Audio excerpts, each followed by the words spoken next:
Hey what's up guys, again I am back with English subtitle. So start करते हैं आज के अपने पहले सेंटेंस के साथ।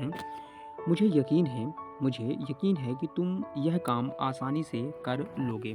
मुझे यकीन है कि तुम यह काम आसानी से कर लोगे।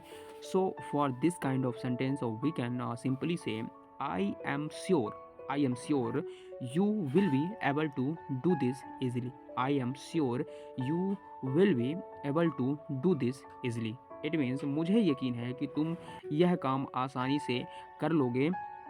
आई एम श्योर का मतलब मैं इस बात से श्योर हूँ या फिर मुझे यकीन है। यू विल बी एबल, तुम सक्षम होगे किस चीज़ के लिए, टू डू दिस इजली, इसे करने के लिए आसानी से। तो मुझे यकीन है कि तुम यह काम आसानी से कर लोगे। उम्मीद करते हैं आपको ये सेंटेंस समझ में आ गया होगा। चलिए बात कर लेते हैं अपने नए सेंटेंस की। Now in this sentence you can सी, कभी कभी शांत रहना ही सबसे अच्छा जवाब होता है। कभी कभी शांत रहना ही अच्छा जवाब होता है। काफ़ी सिंपल सेंटेंस है और इसका इस्तेमाल तो मुझे लगता है आप कई बार करते भी होंगे कि कभी कभी शांत रहना ही सबसे अच्छा जवाब होता है। So for this sentence we can simply say sometimes staying silent, sometimes staying silent is the best answer. Sometime staying silent is the best answer. It means कभी कभी शांत रहना ही सबसे अच्छा जवाब होता है। कभी कभी शांत रहना ही सबसे अच्छा जवाब होता है। It means sometimes staying silent is the best answer. काफ़ी सिंपल है। और साइलेंट का मतलब यहाँ पे शांत रहने से है। स्टेइंग का मतलब किसी अवस्था में बने रहना।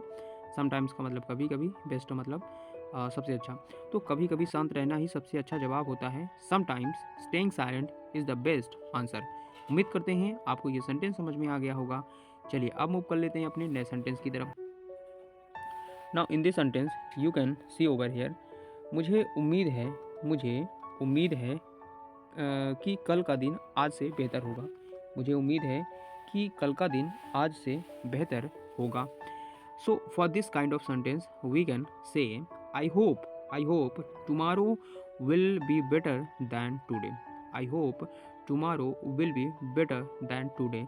इट मीन्स मुझे उम्मीद है कि कल का दिन आज से बेहतर होगा। आई होप का मतलब मैं आशा करती हूँ या फिर मुझे इस बात की उम्मीद है कि टुमारो विल बी, जो कल है, विल बी बेटर, वो बेटर होगा, दैन टुडे, आज से जो कल होगा वो बेहतर होगा। तो मुझे उम्मीद है कि कल का दिन आज से बेहतर होगा। It means I hope tomorrow will be better than today. I hope tomorrow will be better than today. Now moving on to next sentence. Now in this sentence you can see, मैं आपकी राय का सम्मान करता हूँ। आपकी राय मतलब opinion. तो मैं आपकी राय का सम्मान करता हूँ, लेकिन मेरी सोच थोड़ी अलग है। लेकिन मेरी सोच थोड़ी अलग है।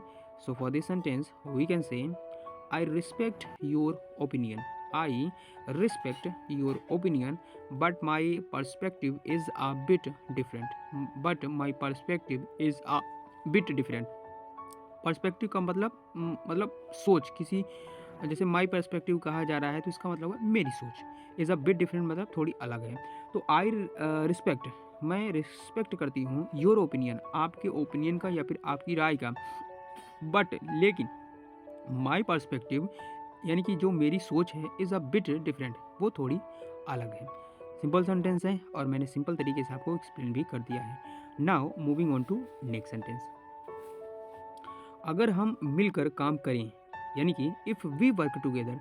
सेंटेंस ये कंडीशन के साथ है, तो इफ़ के साथ ही इसको शुरू करेंगे कि अगर हम मिलकर काम करें, if we work together, if we work together, तो यह काम जल्दी पूरा हो सकता है। तो यह काम जल्दी पूरा हो सकता है।